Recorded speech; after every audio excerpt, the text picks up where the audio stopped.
we've given you plenty of minutes, dude. Listen, lay your hands or off what? me. Yeah, what are you gonna do? The Bachelor, Peter Weber reviews what went down with Hannah Brown while he was engaged. Remember when Hannah last told everyone that Peter Weber talked to Hannah Brown while they was engaged?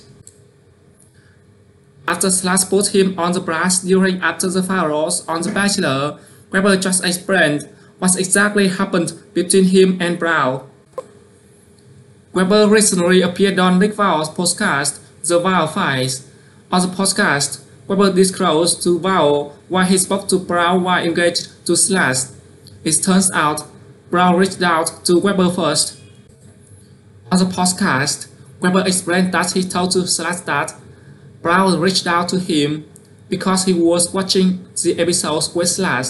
He told her that he thought speaking with Brown would be a good chance to get closure. I saw this message, and we were actually on a happy couple weekend because the two of us were watching an episode together, Hannah and I.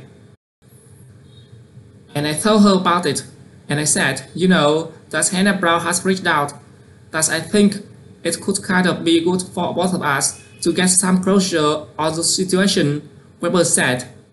Leon, you know, I was like crying.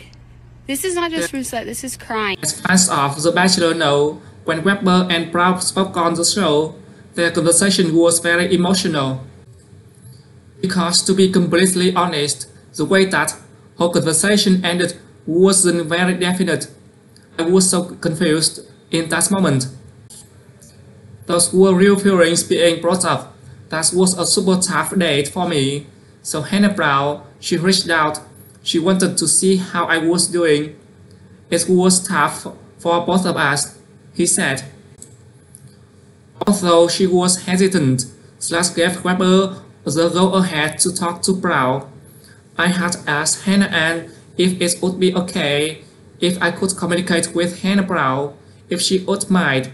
She told me that it was fine as long as I didn't see her in person, if I just talked to her on the phone. She was obviously a little hesitant, and that's why I wanted to be transparent with her about everything, said Weber. Ultimately, she gave me the okay, and Hannah Brown and I discussed things. According to Weber, he's on good terms with Brown. She's honestly constantly checking on me, because then the weeks that ensued were pretty tough, and obviously she has just been in that position. Weber said on the podcast, you know, I have all the respect in the world for Hannah Brown. Kind of starting a new relationship, really terrified to open up to someone again. Tips? Just